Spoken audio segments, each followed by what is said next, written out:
Welcome to YWeTalk, Orange Chair Series. I'm Dr. LaRonda McGross, CEO at YWCA Central Alabama. Join us each episode as we engage in conversation with thought leaders and influencers working to break down barriers and build bridges to create systems change. So please pull up a chair and join us.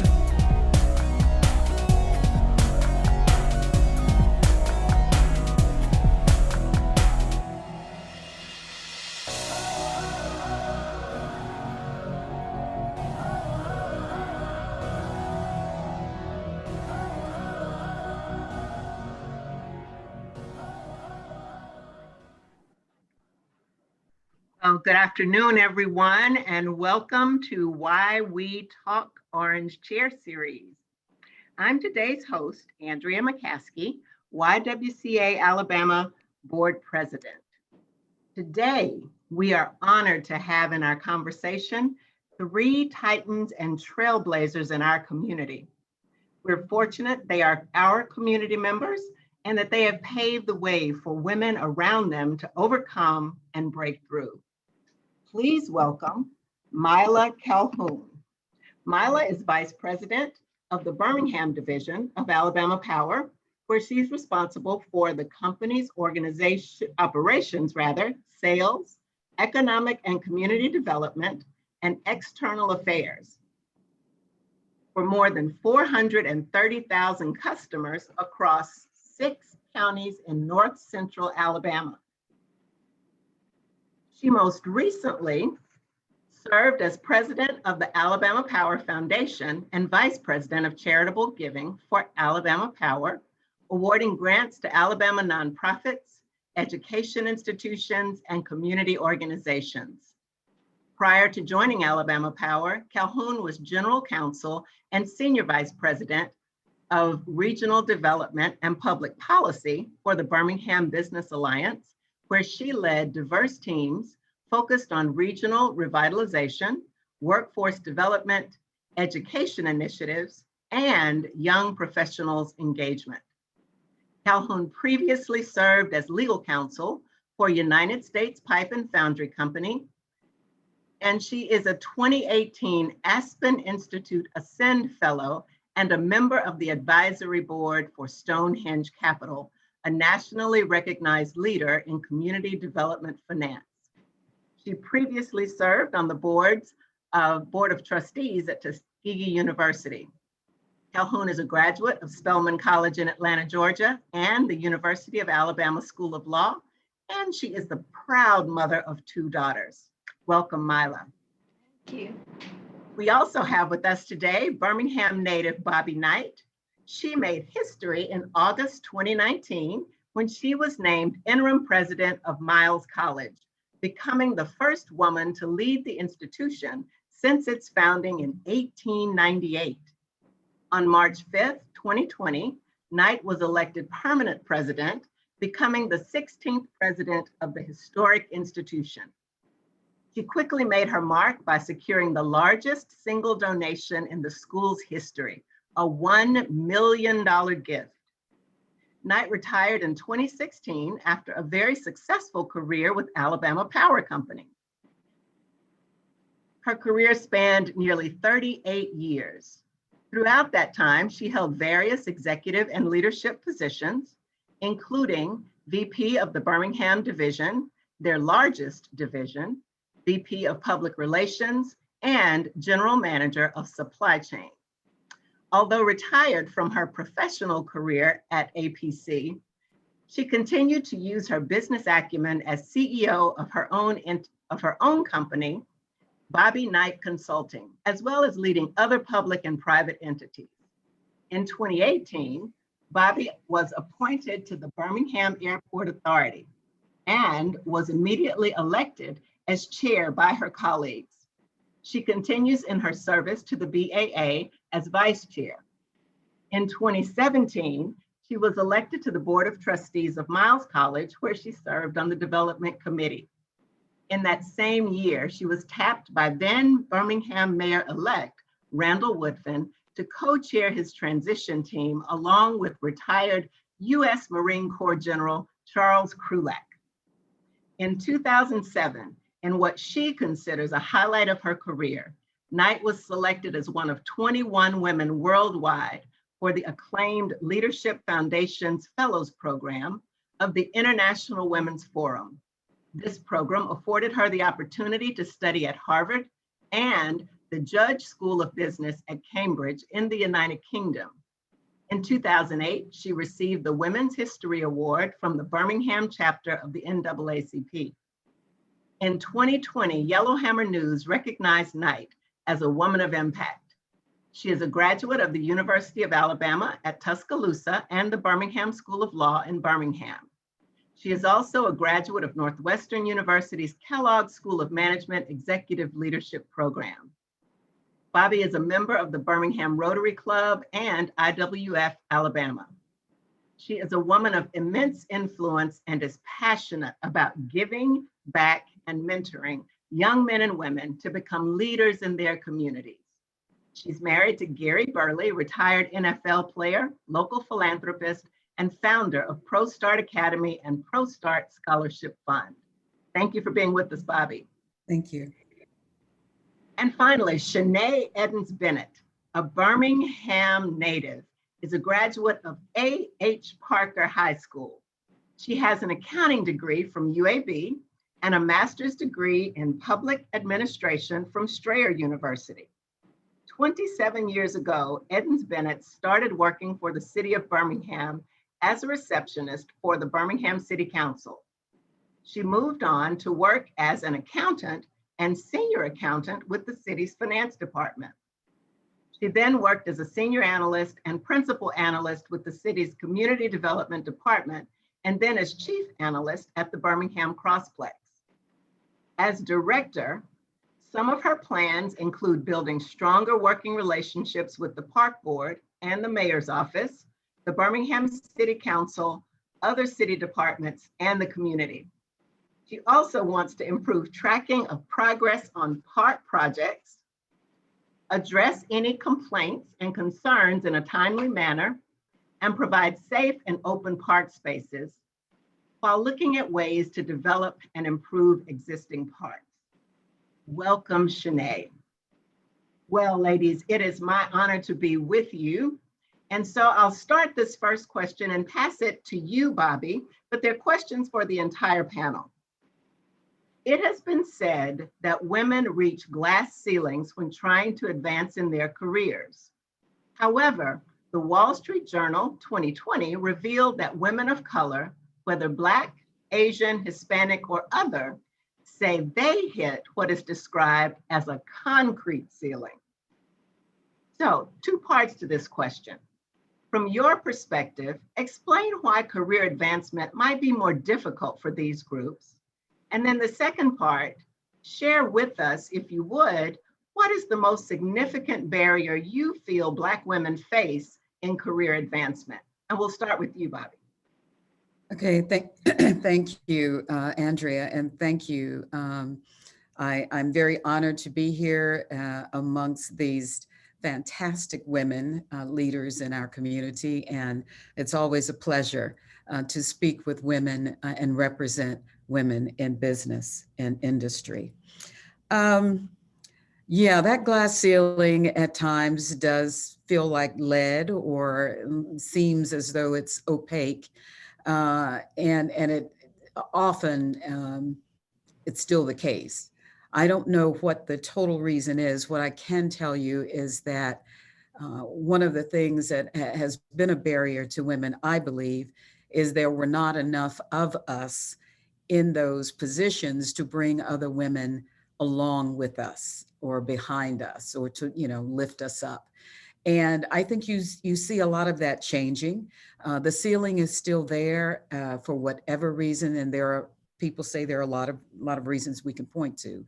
But I think having more women CEOs like you, Andrea, and people who are willing to say, I'm going to make a very conscious effort to bring other women up and lift them up. I think that has to happen. Men have always traditionally had a mentor, or even maybe not a sponsor may be the right word. And I think that has been a barrier also, is that you almost have to have a sponsor. And it's unfortunate, but in a lot of industries, you have to have a sponsor. I don't know why in the world it took 100 and how many years at Miles College to have a woman president? A lot. A lot, but you know, it really does go back to, I believe, having a sponsor. Women have always been able and willing to do the work at the top. They just needed the opportunity. Right. And when you say sponsor, Bobby, would you clarify that just a bit? What does that mean? And how's it a little different from a mentor? So thank you for that and asking for the clarification. It is different from a mentor, the way I see it.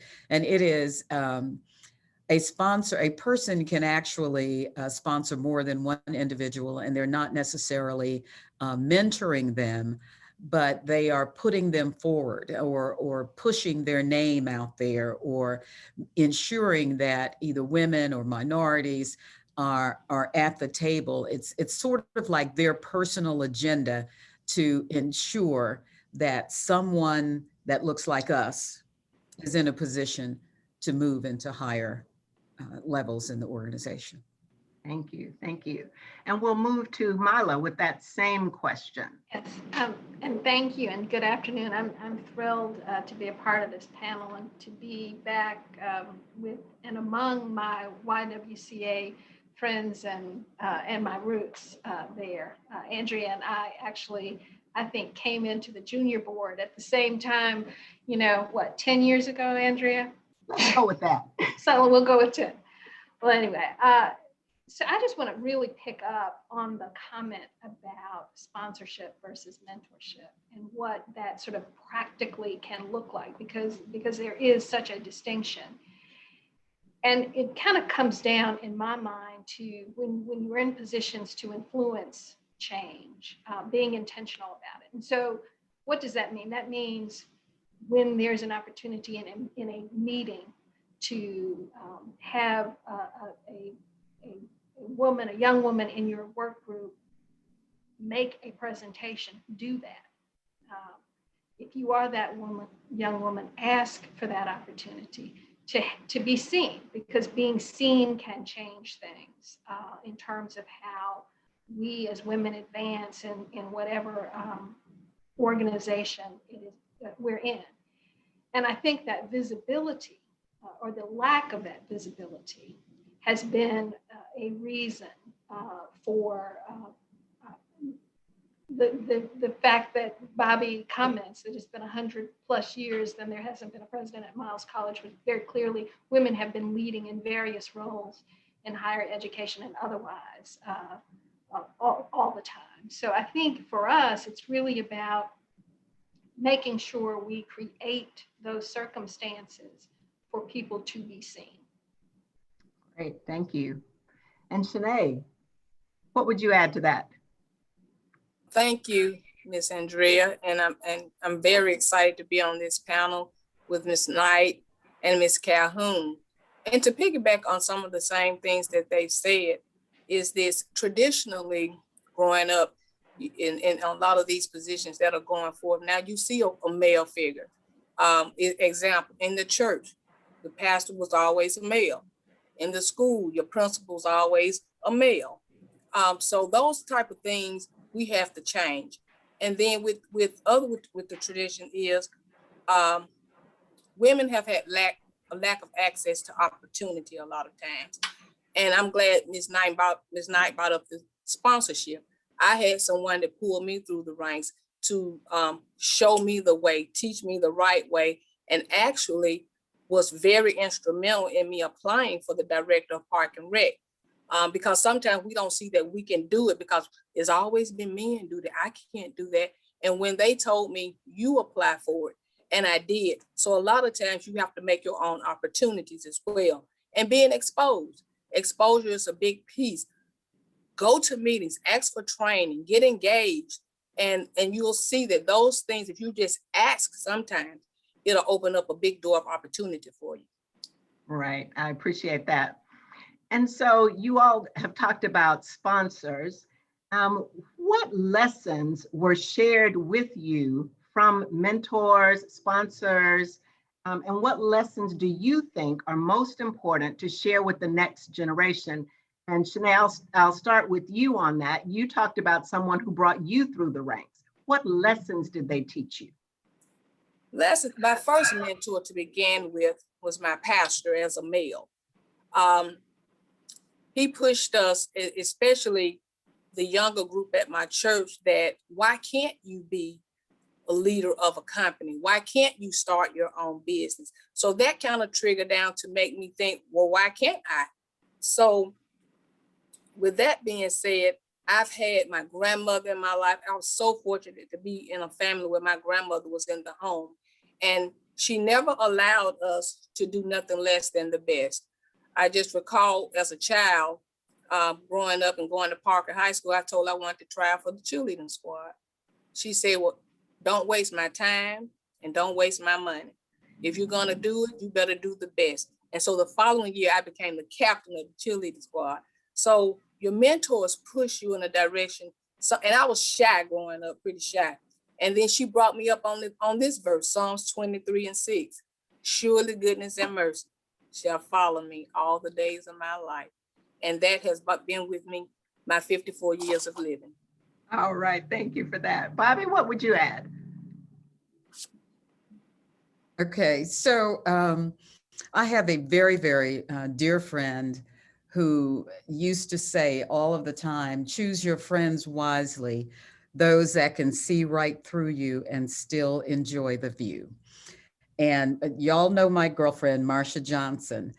And Marsha, bless her heart, I did choose very wisely with her, but she had no problem seeing through me and telling me every little thing that was wrong with me. And I think it's really goes to this point. Surround yourself with people who will be honest with you and truthful with you, and who when they share things with you, you don't take it as offensive, but you take it as they're trying to help me. Because everything she told me, I didn't always agree with what Marsha said, you know, Bobby Knight, you better do so-and-so, you need to stop doing this. I didn't always agree with her, but everything she told me was for me to help me be better. And I think that's what I've tried to emulate that and do that with other people as well. Great, thank you. Mila? Well, Marsha's gonna love that little imitation of her you just did.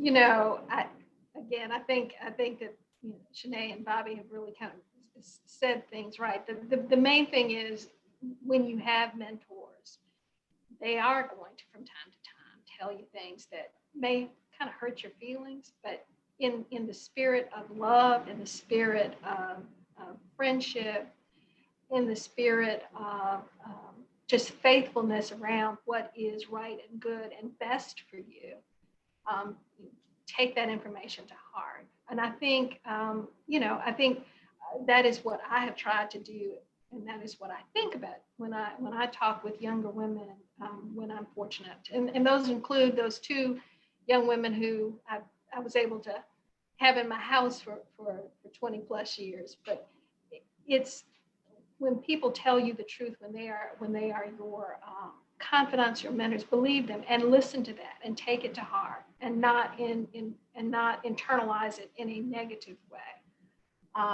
Because one of the things I do know is people generally are rooting for your success, you know, and certainly anyone who takes the time to invest in you is rooting for your success. Great, thank you. And Mila, tell us a little bit about how you see Black women in leadership, and how do we ensure more African-American women will occupy positions as decision makers? So I think one of the things that is exciting that we now have the space to do is leadership does not look one way. There has been this myth. Men never thought that. And men leaders certainly never thought that. There was not like a template around what that had to be. I am very aware that the light that Bobby Knight has, as tremendous as it is particular to her. And it is not mine. Mine is different. And mine is particular to me. And the room must be big enough for both of us, you know? And so I think that one of the things that we have to be confident in and share with others is, now this is how I did it. But that doesn't mean that that's the only way for it to be done. The important thing is to give people the tools to achieve what is important and right and good for their path and their life journey. So I don't think there is a template around what Black female leadership can look like. Certainly there are leadership traits that all good leaders must have.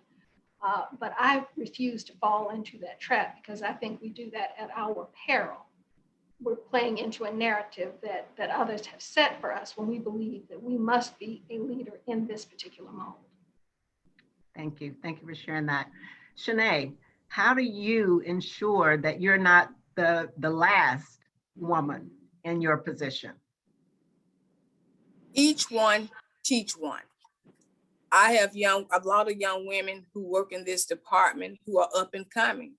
So I try to show them the correct way to handle city business like I was taught. A young lady now is up and coming, kind of shallow, and reminds me of myself. And I always tell them to prepare yourself for greatness and it will come. So I make myself accessible to them. So if they need to talk to me or if we need to go in conference together, that's what I do.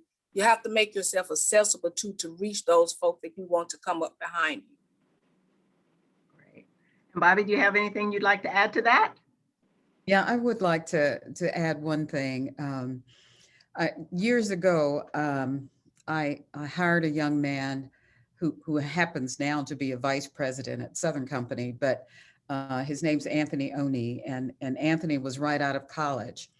And he was particularly bright and was just very, very quick. And I remember bringing him into my office and saying, "Hey, Anthony, I need you to do this. I've got a problem. I want you to do this," and da da da da da. And so I just laid it all out. And he looked at me, and then he looked up in the ceiling, and then he said, "Miss Knight, do I have to do it that way?" He said, if what you want is the result, just tell me the end result and I'll figure out how to get there. And I think that this goes back to Mila's point.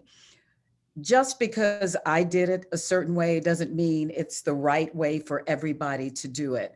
And I learned that lesson that day to appreciate the talents and gifts that individuals bring to the table, and that they don't have to do it my way. But as we get out of their way and give them the opportunity to either fail or succeed, because it's okay if they fail, because you've got to, that's how you learn to be better. So anyway, he taught me that lesson. And I was vice president of public relations at that time. And I thought I was all that, and he basically taught me a valuable lesson. So we just need to get out of people's way and let them shine.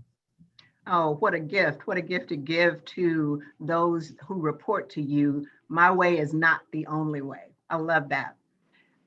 So Mila, we hear a lot of talk about diversity, equity, inclusion, but what should that look like and feel like when it's actually carried out?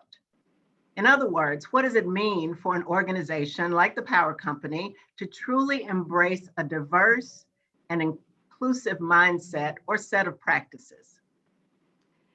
So, like every other institution, we have been in a space of reckoning, certainly through 2020, the pandemic, the murders that we all collectively witnessed, and how that caused us to think differently, I think, more deeply in more profound ways about what diversity and inclusion and equity really look like.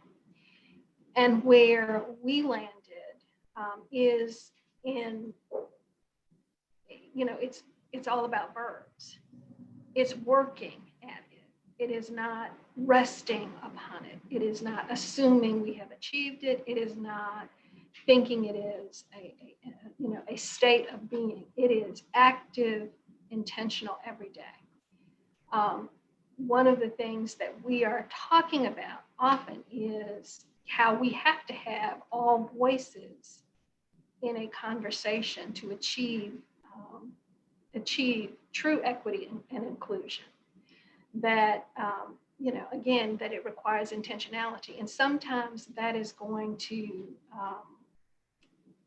that may not make everybody comfortable at all times. We are having to reckon with the fact that there have been systems and structures in place that have caused the entire enterprise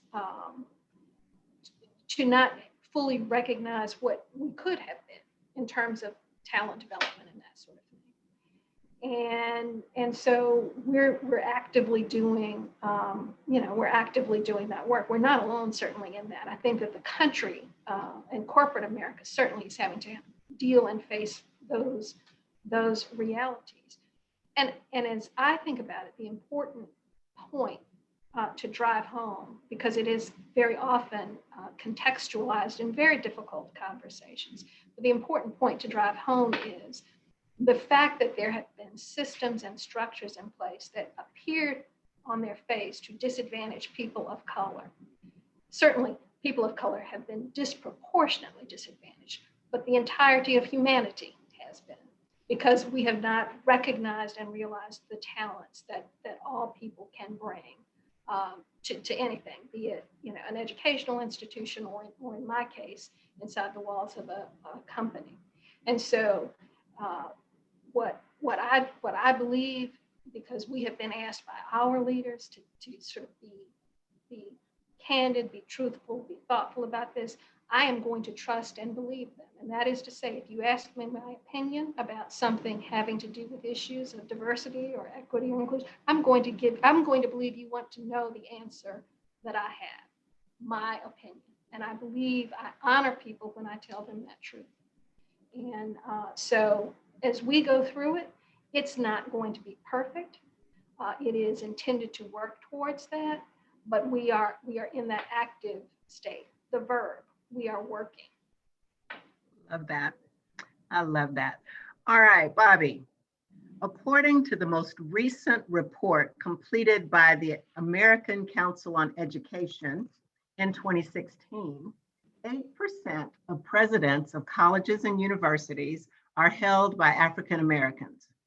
Furthermore, Black women presidents make up just 34% of that. In 2019, you became the first woman to be appointed as president of Miles College, which was founded in 1898, and certainly classifies you as a trailblazer. Nevertheless, you seized this opportunity to position Miles for growth and success. Can you share with us some of the recent major successes you've had and why it was important for you that you make these partnerships and developments for the institution? So, thank you so much for asking me that question. So, Andrea, I take every opportunity to brand Miles College and put Miles College out there. While I'm here, I'm going to give it my all and my best. And we are really excited about, actually this week, we had a major announcement with that went out from Goldman Sachs and about an initiative they're starting in like 10, I think it's 10,000 in the Deep South, or I can't remember the exact name of it, I'm sorry, but and a Hope Corporation. And we're really excited about that opportunity. We're one of perhaps 9 or 10 HBCUs. The initiative launches in 7 cities in the Deep South, and Birmingham and Montgomery were selected in Alabama, and Miles College and Alabama State University were selected. I was actually talking with Dr. Quentin Ross yesterday about how we believe that's going to roll out, and there's still a lot of unknowns associated with it. But what we do know is that it positions us to really have an impact on businesses and business growth for young enterprises and entrepreneurs that are people of color. So that was really exciting for us to be a part of that. We were fortunate to be selected as a grant recipient from Southern Company, and thank you, Mila Calhoun, for helping push that along for us. And with the funding from Southern Company, we are launching our Empower Center, which is a technology center. And the reason that's so important to us is because of the partnerships we have with Apple and their HBCU, C squared, 2 squared, or whatever. I don't know what it is. It's an initiative with HBCUs and Apple and coding. And I didn't know you were going to ask me this, otherwise I would have had my notes in front of me. Excuse me. And also an initiative with IBM that's valued at about $2 million that provides training in artificial intelligence, artificial intelligence, data science, blockchain, and a couple of other areas. And so with all of these initiatives coming together, really the partnership with Southern Company helps us kind of, just bring it all in one place and put the resources in that we need to make sure that we are successful. We show the people that are investing in us that we take this seriously and we want to do something major that impacts our students, our faculty, and the community, because the community also will be invited in to participate in some of these. So thank you for asking that question. I just wanted to brag, and that was a perfect way to do it. And I didn't mention this, Mila maybe can talk about this a little bit, but the Propel Center, then that is a partnership with Apple and Southern Company. I don't want to go too much into that, but that's also an initiative we're very excited to be a part of. Great, thank you for sharing that. Thank you. Shanae, after working for the city of Birmingham for over 27 years, and I looked this up, that is 8 different mayors in 27, at least 8, there might have been 2 others. You were appointed as the first woman to become the Director of Parks and Recreation. That covers 115 parks, 18 recreation centers, 18 swimming pools, 4 community centers, the Birmingham Botanical Gardens, Legion Field, and 2 golf courses. And you oversee more than 300 employees. We often talk about why representation matters, and that's necessary for the next generation of women to see Black women occupying positions that we don't typically see them in. What does it mean to you to be in a role that no one has ever seen a Black woman in this city? Thank you, Andrea. To begin with, it's very humbling. And I've learned through this that your gift will make room for you. It means a lot, especially being a native of Birmingham. And a lot of people don't know I was a rec kid. I toured the rec center daily. That's where I learned a lot of things from the director there, Miss Eddie Mae Johnson. Little did I know that I was going to be working in Park and Rec as its leader. And I heard Mila say earlier that she's in the same office that Ms. Knight was in at Alabama Power. Well, I too, when I came to Park and Recreation, was in Ms. Johnson's old office when I came to work for Park and Rec. I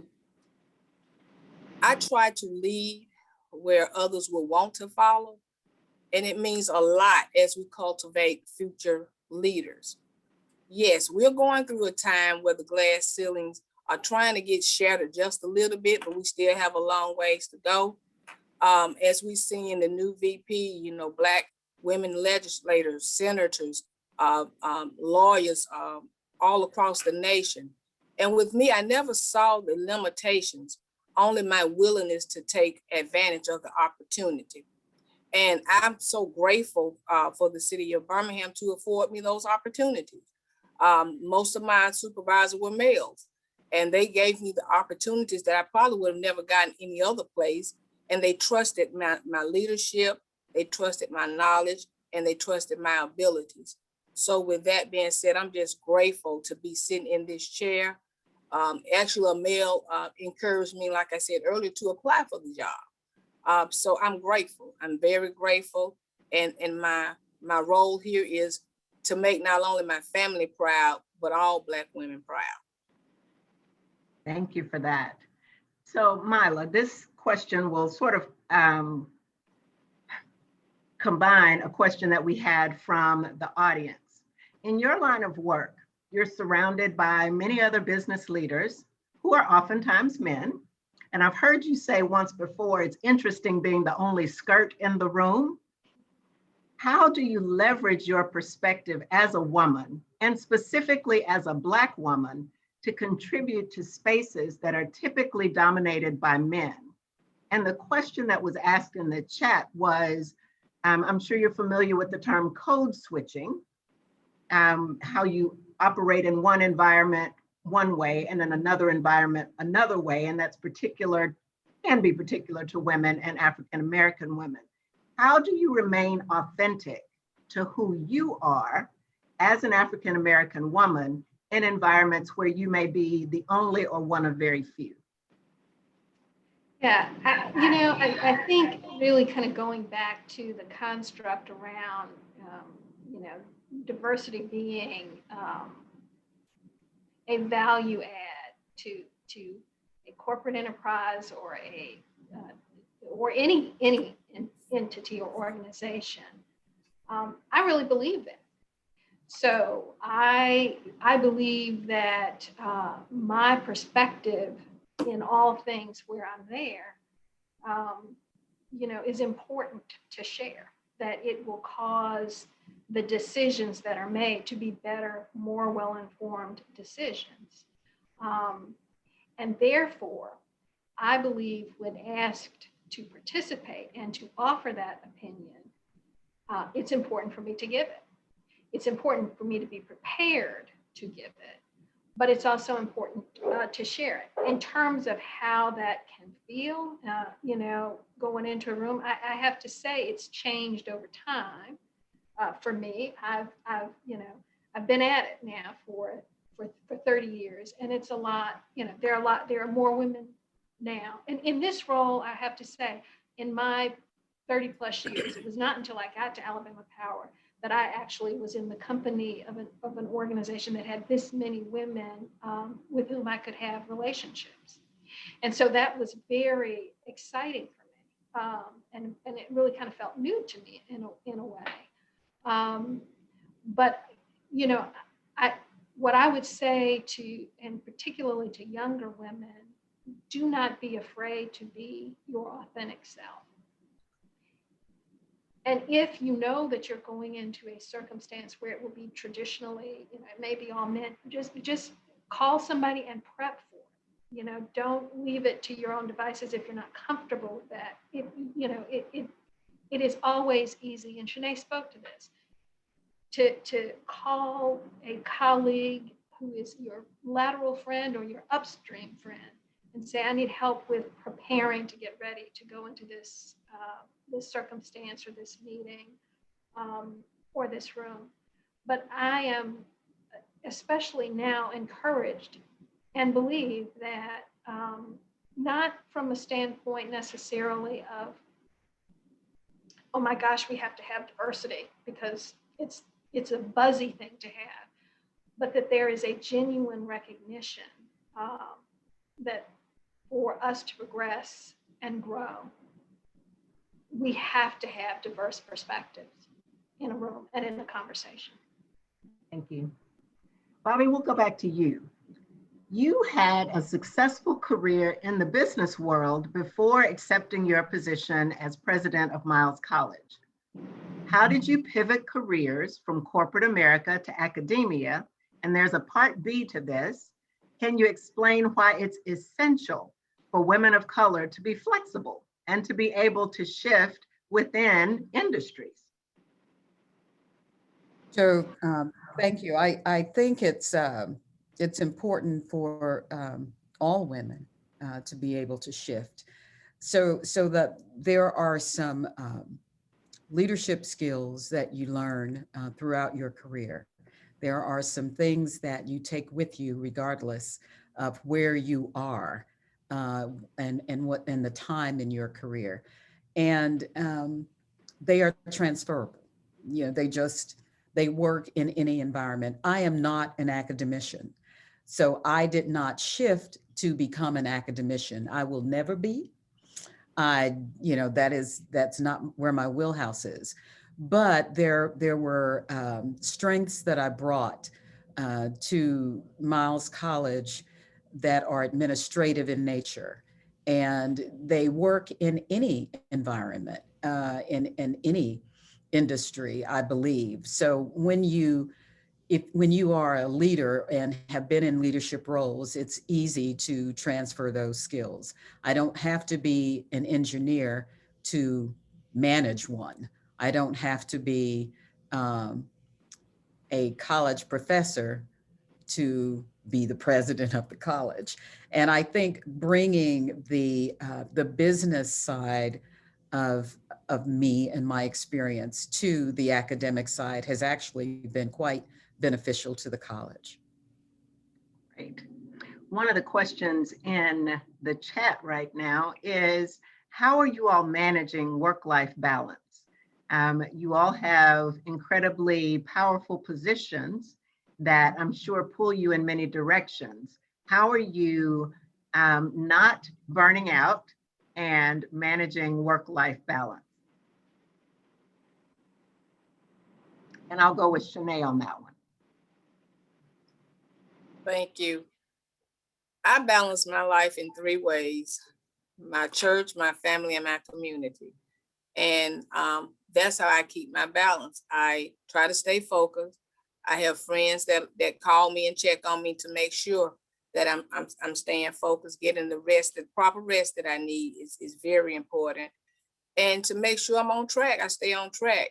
I have one sister and we're very close, and we'll call each other most mornings. Hey, you okay? How did you sleep last night? You got a big day today? How's your schedule? You didn't put too much on your calendar, did you? So I have people that keep me on track to make sure that I stay balanced.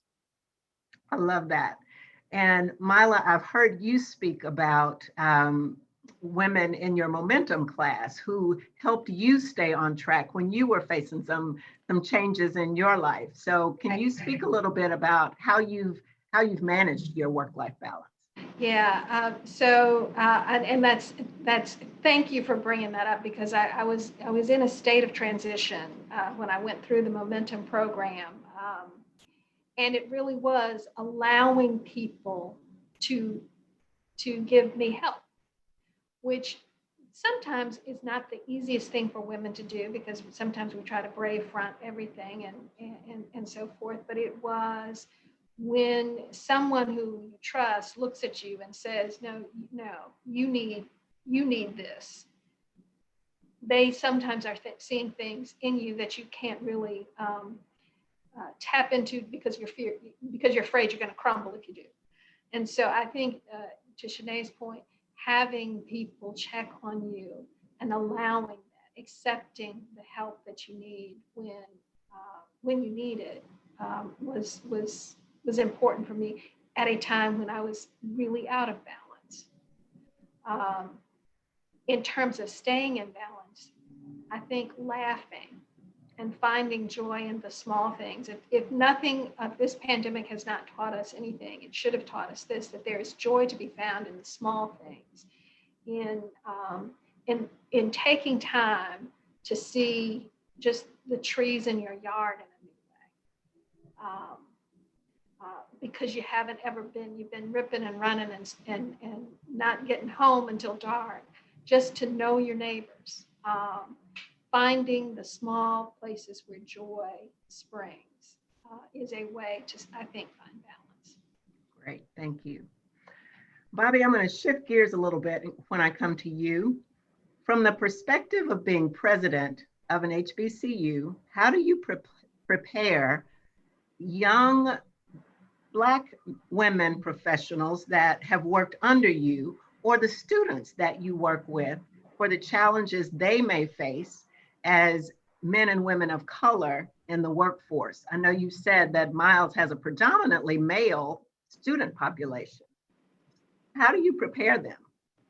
So I'm fortunate in that there are a group of professional women, of young women from Alabama Power Company, who have volunteered to help work with our students. That's one of the female students in particular, that's one of the things they said they'd like to do.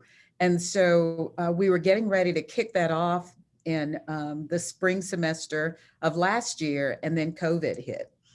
But my students reach out to me constantly on Twitter, on private Twitter, and I make myself available to them. I exposed, one of the things we did was we look for opportunities for them to make presentations or be involved. We had 5 students that were able to go last year to the Apple Thurgood Marshall initiative in Washington, D.C. Some of those 5 had never been on a plane, and they got there. They were so excited. They were there for a week. And the reason my students were able to go is because I have a girlfriend who works at Apple. So this is, your network of women friends. And she called me and she said, Bobby, have 5 students in their applications, female students, and they will get in. And I said, okay. And lo and behold, they got in. But finding opportunities for them to do things of that nature, they had to write a paper, they had to make a presentation, they had to find different outfits for different occasions to take with them. And they were really excited about doing that. We are also in conversations right now with a woman called Pearl. This is the name of her organization.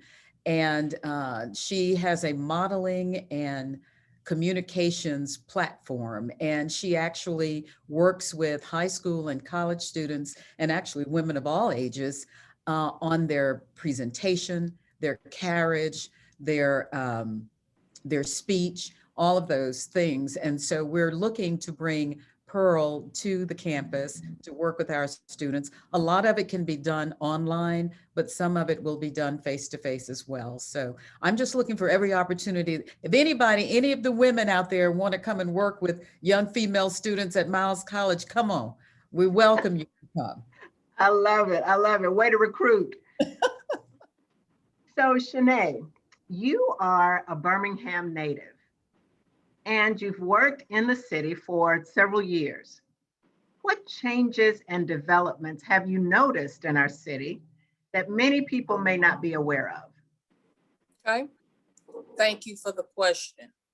Some of the things that I've seen over my years working with the city is, a lot of people don't know that Birmingham has the largest park inventory in the state of Alabama. To begin with. And so much so that people call us for advice on how to run their park systems. Another thing too, that I'm very proud of is in this administration, the faces of leadership have changed. We have new directors, female directors, division heads, deputy directors. And it's thrilling when you go in a meeting and you see females that's run shop in other departments. So I've seen that over the years. And it wasn't when I started 30 years ago, but over the years, I have seen that transition and it's working well. And we have a group also that Ms. Knight has spoken to. I don't know if she remember when the mayor, we had that group meeting, and she spoke to a group of us. So, and she saw in the room that we're building. I mean, all of us, we're growing together, and for the most part, we have good working relationships. Very good. Thank you for sharing that. A question from the chat. What advice, let's see if I can find it again. So Bobby, I'll start with you on this one because you mentioned it first. You talked about sponsorship, and we've talked a little bit about mentors. How would you advise young professionals to find mentors or to make themselves known to sponsors? Okay, that's a great question. So I spoke to Rotaract last week, and that was one of the questions that they asked. It was similar, not exactly the same, but what I shared with them is this: that I had mentors that never even knew they were my mentors. I picked the people, and I watched people. I study people, and I would take the good and then throw away the bad if I didn't like it. If I said, oh, I don't want to be like that. But you don't necessarily, the people that are mentoring you don't even have to know they're mentoring you. So that's one thing. You be a student of people and learn people and emulate those characteristics that you think are appealing to you and to others. But you do actually need a real mentor. And sometimes it's just a matter of asking. You just ask someone, hey, I need help. I want to move in my career, and I like what I see you do. And I'd love for you to help me in some ways as a mentor. The sponsor thing is a little bit different. I think Mila's comment earlier in the presentation about raising your hand and volunteering for opportunities to put yourself out there. People need to know that you're willing. And so perhaps you go to some person and say, hey, I want to do this. I need help. Can you help me get out there? And that's one way you can do that. That's great. That's great. Would Mila or Shanae, would either of you like to add to that? The one thing I would like to add is this, that it's fluid and it can change over time. There can be a season of sponsorship or a season of mentorship. It is not, it is not necessarily a long-term or lifetime commitment, though it can be that as well. And so, as Bobby has said, there can be a discrete circumstance for which a particular person is the most wonderful person to be a mentor. And it can work for just that period of time. All right, and Mila, while you're on, having held many positions in the nonprofit sector and corporate environment, what are some specific tips that you could share with other young women and Black women who run into age-old barriers that might prohibit or slow down their progression within their careers? So, and this is going to sound sort of weird, but I recently told this to a friend of my daughter who was facing something that she thought was going to be really hard. And the first thing to do is to say to yourself in the mirror, I've got this. Whatever the it is, I've got it. Even when you don't really believe that, just the act of saying it can change your carriage and your countenance and your confidence. And let your friends, and we've talked about this earlier, your friends or your colleagues be your sounding board and your support system. Do not believe that you have to go it alone. One of the things that very often we, at least as a young woman, I found myself doing in a firm when I was practicing law is, head down, do the work. My head was down and I was doing the work. While all of the men who were in my peer associate group, they were, networking and forming relationships and doing those things where they were visible and seen in a light that was not necessarily what I was doing. And so I had to sort of push myself out of the nest to, to kind of enjoy and be seen and develop those relationships peer to peer. So it's really not just about creating visibility upstream. It's also about being a friend and being forming relationships laterally.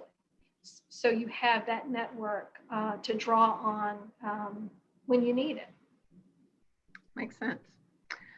One of the questions from the panel, from the chat, is about how do you manage marriage, family, and continue to progress your career? It's sort of the work-life balance, but as you progress in your career, one of the things that I've heard is that men tend to have an easier time because they might have someone else who does all the housework and all the homework things. But women tend to have that second job when they get home, oftentimes to take care of the family. How have you all managed that, if you have? And we'll start with Shanae on that one. Okay, thank you. Well, during my career span, actually, I was fortunate to have my grandmother and my mother. So they actually helped with my son after I had recently divorced. But again, I did the balance thing. I went back to school during that time to further my education. So they were at home to watch my son and to help him, assist him with his homework. You have to have a support system when you're going to that next level. And now that I am married, my husband supports me in this position and this role. He knows sometimes it's going to be late night hours. And so he knows how to cook too. So sometimes I have dinner ready when I get home.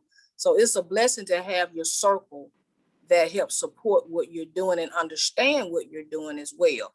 He's come to some events out at Legion Field, and sometimes he said, I don't see how you do it. He say, hats off, I support you 110%. So sometimes people need to see what you do too, to understand what you're doing when you're away from home. Thank you for sharing that. And so one more question from the chat, which is specific to the pandemic. How are you coaching or guiding or mentoring women to advance their careers in a pandemic? I happen to be in a bedroom because I'm not in an office. And if you're not in places where you see someone face to face, so you get some of that water cooler conversation, the networking, how do you advance your career? What advice are you sharing with women that you are mentoring? Mila. So, I am still having conversations with women that I consider to be. I think of it as a co-mentoring relationship a lot of times, but I think I'll get a text message. Hey, are you free to chat for a few minutes? And we just have that quick exchange and that point of conversation and contact. I think it's, I think it is clearly harder and it is different. I don't think we can say that it's not. But I do think if we, we have to be intentional about it, and it can be, it can be done. It can be done when we can maybe take a walk outside. I've done that with a couple of younger women. So I think we have to sort of figure out ways in an imperfect circumstance to try to continue to have those relationships and those points of contact. Thank you for that. And right before we close, Bobby, I want to throw this one to you first. A question from the chat. Can you identify a moment in your career that you felt was an ultimate fail? How did you recover? So that's interesting because I got a similar question at Rotaract, and I shared this experience when I became vice president of public relations. I can't even remember how many years ago that was, but our 100th anniversary was coming up. I think it was the 100th anniversary of Alabama Power. And I had to go to the Salt River Project out west to meet with that company that had been through their centennial. And so I flew out there and I got a phone call from Vicki who is the executive assistant to the then president, Charles McCrary. And she said, Charles wants you in his office right now. And I said, Vicki, I'm at the Salt River Project and way out across the country. And she said, he wants you in his office right now. I said, okay. So I flew back, and now I couldn't get back that day, but I got back the next day, and I was waiting to go into his office to meet with him. And he looked over his glasses at me when I went in, and he said, Bobby, you'll be lucky if you have a job on Monday. And I said, Charles, if I can't fix this, you need to fire me. He said, okay, let's talk about how we're going to fix it. I just didn't know anything else to say. I was like, yeah, this is a problem. It's a bad one. And if I can't do it, then I don't need to be here if I can't fix it. His response to me taught me a very valuable lesson in how we help others come back from what they might consider to be a failure. And I shared that lesson with them. It was valuable to me. I try to do that with other people to help them figure out how to be successful and how not to fail. You're on mute. You're on mute. You're on mute, Andrea. The words we all love to hear. You're on mute. We have come to the end of our time for Why We Talk Orange Chair Series. We hope that you will join us for our next Orange Chair Series event sponsored by PNC Bank in February, same time, noon.